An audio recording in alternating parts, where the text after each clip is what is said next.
Welcome back our channel in geek pro coder. I am Rohit. आज की video में देखने वाले हैं डोमेन इंटीग्रिटी कंस्ट्रेंट के बारे में। डोमेन इंटीग्रिटी क्या होता है, कैसे काम करता है और कहाँ कहाँ यूज़ होता है इसका, बेसिकली कहाँ कहाँ इसका यूज़ होता है, वो सारा डिटेल आज हम के वीडियो में देखने वाले हैं। तो चलिए देखते हैं। यहाँ पर मैंने डोमेन इंटीग्रिटी के कुछ पॉइंट्स लिखे हैं डोमेन इंटीग्रिटी कंस्ट्रेंट के बारे में। डोमेन इंटीग्रिटी एक कांस्टेंट होता है जो परमिसिबल वैल्यू को अपने अंदर इंसर्ट करने देता है। तो मैंने इसका डिफिनेशन नहीं लिखा, आप नेट पर सर्च करेंगे बहुत सारे इसके डिफिनेशन मिल जाएंगे। मैंने जिसके टाइप्स होते हैं उसका मैंने एकदम पॉइंट बाय पॉइंट आपको समझाया है। तो सबसे पहला जो आता है डिफ़ॉल्ट कांस्टेंट। तो डिफ़ॉल्ट कांस्टेंट आता है, सबसे पहले जो कांस्टेंट आता है वो डिफ़ॉल्ट कांस्टेंट आता है। डिफ़ॉल्ट कांस्टेंट क्या होता है सबसे पहले उसको देखते हैं। तो यहाँ पर मैंने डिफिनेशन लिखा है इसका कुछ, तो आप देख सकते हैं। Default constant is a constant. The default constant provides a default value to column when there is no value provide while inserting any record into a table. मतलब इसमें आपको क्या होता है कि इसमें आप एक डिफ़ॉल्ट वैल्यू दे सकते हैं। मैंने कुछ कॉलम लिखते हैं हम लोग वहाँ पे क्या करते हैं कि हम लोग डिफ़ॉल्ट वैल्यू देते हैं। डिफ़ॉल्ट वैल्यू मीन्स क्या कि वहाँ पर हम लोग लिख देते हैं जैसे कि नोट गिवन लिख देते हैं, या कुछ और वैल्यू दे सकते हैं, नोट गिवन, गिवन नोट, ऐसे कुछ करके वैल्यू देते हैं। जहाँ पर हम लोग वहाँ पे नल वैल्यू जहाँ पे छोड़ देते हैं, तो वहाँ पे नल वैल्यू ना लिखा करके वहाँ पे लिखा जाएगा नोट गिवन, या लिखा जाएगा कोई वैल्यू नहीं दिया गया है, चाहे और जो भी आप लिखना चाहते हैं वहाँ पे एक डिफ़ॉल्ट वैल्यू दे सकते हैं। तो आप वो उस नल वैल्यू के जगह पर वो डिफ़ॉल्ट वैल्यू वहाँ पे चला जाएगा। तो इसमें हम लोग डिफ़ॉल्ट वैल्यू देते हैं। डिफ़ॉल्ट कांस्टेंट को आप only insert in a single column, एक सिंगल कॉलम में ही लगा सकते हैं, इसको टेबल लेवल पर नहीं लगा सकते हैं। एक सिंगल डिफ़ॉल्ट वैल्यू को एक बार में एक सिंगल कॉलम पे ही लगा सकते हैं। It is use any give any default value. तो यहाँ पर आप कुछ भी डिफ़ॉल्ट वैल्यू दे सकते हैं, ऐसा नहीं कुछ लिमिटेड है कि यही दे सकते हैं, कुछ और ही दे सकते हैं। यहाँ पर डिफ़ॉल्ट लिख करके आप कुछ भी वैल्यू, आप इंटीजर में, कैरेक्टर में, स्पेशल सिंबल में आप जो भी वैल्यू देना चाहते हैं दे सकते हैं, कोई दिक्कत नहीं। बस आप अगर कोई कैरेक्टर देते हैं तो आपको सिंगल कोट के अंदर देना है, नंबर देते हैं तो सिंगल कोट के अंदर दे भी सकते हैं, नहीं भी दे सकते हैं। और अगर आप कोई स्पेशल सिंबल देते हैं तो उसको भी सिंगल कोट के अंदर देना पड़ेगा। बस आपको लिखना क्या है, उस कॉलम का नाम लिखना है, डिफ़ॉल्ट लिखना है और फिर वैल्यू दे देना, जो भी वैल्यू आप देना। It is use given any default value, आप कोई भी डिफ़ॉल्ट वैल्यू दे सकते हैं। नेक्स्ट जो हम लोग आता है सो नोटनल कांस्टेंट आता है। नोटनल कांस्टेंट, इसका नाम ही आपको समझ में आ रहा होगा, नोटनल कांस्टेंट। तो इसका मैंने एक डिफिनेशन लिखा है छोटा सा। नोटनल कांस्टेंट इन्फोर्स एक कॉलम को इन्फोर्स करता है, नोट एक्सेप्ट नल वैल्यू।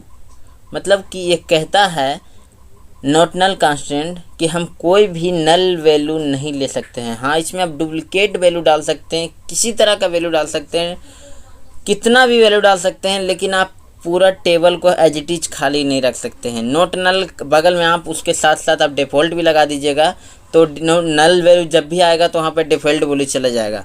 लेकिन आप इसमें नल वैल्यू नहीं डाल सकते। नल वैल्यू आप, मैंने बहुत बार बताया है, पिछले वीडियो में मैंने बताया था कि अगर आप कॉलम में एटिजिट खाली छोड़ देते हैं, उसमें कुछ भी नहीं लिखते हैं, तो उसमें सिस्टम ऑटोमेटिक ही नल वैल्यू डाल देता है।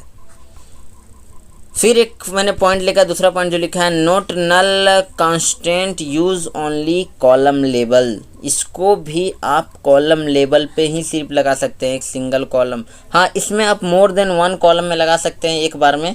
जैसे फर्स्ट कॉलम में लिखा, फर्स्ट कॉलम का नाम है, उसमें नोट न लिख दिया, फिर सेकंड कॉलम में भी आप लगा सकते हैं, थर्ड, फोर्थ, सिक्स, सेवन, जितना भी लगा सकते हैं। लेकिन जैसे इंटीग्रिटी कांस्टेंट में यूनिक की के बारे में जब बताया था, तो मैंने बताया था कि फर्स्ट कॉलम का नाम लिखिए, फिर यूनिक लिख दीजिए, फिर सेकंड कॉलम का नाम लिखिए, यूनिक। तो उसी तरह से इसमें भी है, आप फर्स्ट कॉलम का नाम लिखिए, फिर उसके बाद नोटनल लिख दीजिए, फिर सेकंड कॉलम का नाम लिखिए, नोटनल लिख दीजिए, थर्ड कॉलम का नाम लिखिए, नोटनल लिख दीजिए। अगर वो वीडियो आपने नहीं देखा है तो मैं डिस्क्रिप्शन में उसका लिंक दे दूँगा, आप वीडियो को जाकर देख सकते हैं।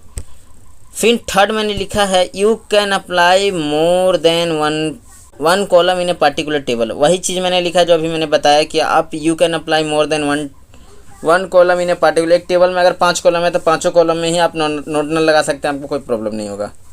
चलिए अब देखते हैं चेक कांस्टेंट के बारे में। अब चेक कांस्टेंट क्या बोलता है, check constant enables to a condition to check value being entered into a record, if the condition evaluates false the record values constant isn't entered in table.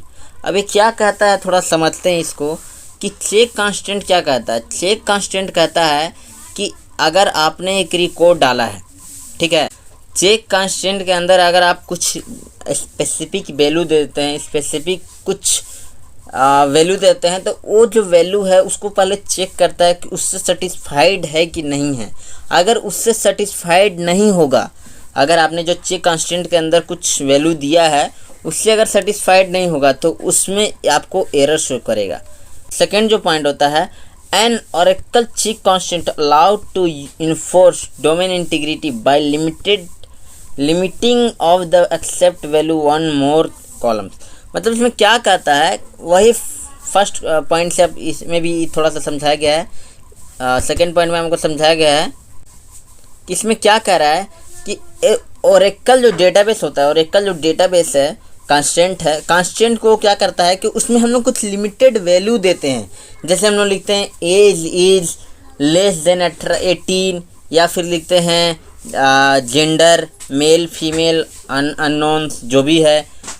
अगर हम लोग वहाँ पर लेस देन 18 लिख देते हैं तो वहाँ पे क्या होता है चेक कांस्टेंट में कि अगर आप लेस देन 18 लिख दिए तो 18 से ज़्यादा उम्र की व्यक्ति का किसी का डिटेल अगर डालेंगे तो वहाँ पर एक रिस्ट्रिक्शन देगा, आपको एक कांस्टेंट क्या देगा, एरर देगा कि इसका जो एज है से 18 ईयर से कम है। अब इसका यूज कहाँ कहाँ पे होते हैं, जैसे कि हम लोग रेलवे का फॉर्म भरते हैं, तो वहाँ पे एक एज लिमिट है कि आप 18 ईयर्स या उससे ज़्यादा हैं तभी आप भर सकते हैं।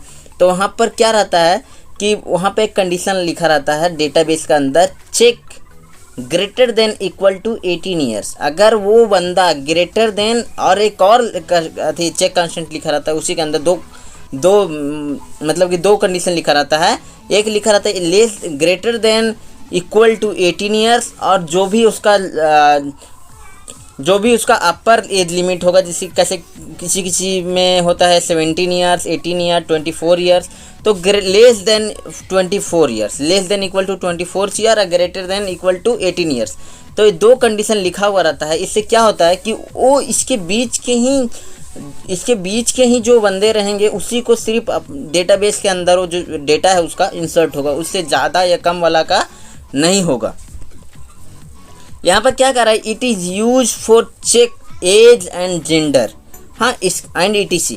इट इज़ यूज मतलब इसका बहुत सारे चीज़ों में यूज़ होता है, लेकिन मैंने दो एग्जांपल बताया है। जैसे कि जेंडर चेक होता है, अगर आपने जेंडर किसी का लिख दिया राजा, चाहे कुछ नाम लिख दिया जेंडर की जगह पर, क्योंकि उसमें तो कैरेक्टर वैल्यू लेगा, तो यहाँ पर आप चेक का यूज़ करके क्या कर सकते हैं कि वहाँ पर लिख दीजिएगा जेंडर और ब्रैकेट करके लिख दीजिएगा कि मेल फीमेल और एक और अदर्स।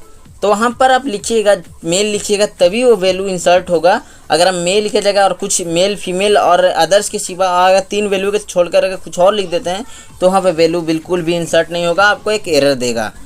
यही यूज़ होता है चेक का। आई होप आपको समझ में आ गया होगा।